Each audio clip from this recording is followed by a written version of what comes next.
In this video, I am going to show you how to buy crypto with a credit card on Bitget. 1. Sign into your Bitget account and navigate to the Buy Crypto section.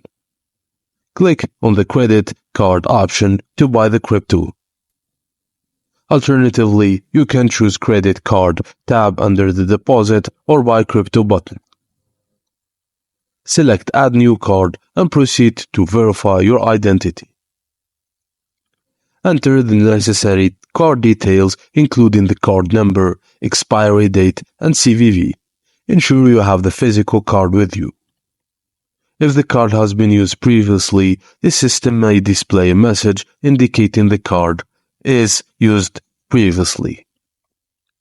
Next, choose your preferred fiat currency and input the amount you wish to spend. The system will automatically calculate and display the corresponding cryptocurrency amount.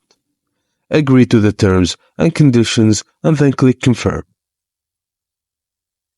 Complete the 3D secure authentication by entering your password and selecting Continue to proceed.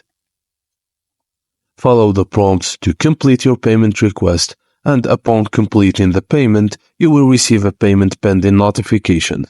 The processing this time may vary depending on the network. And that's it, guys. Thank you for watching, and please don't forget to like and subscribe for more.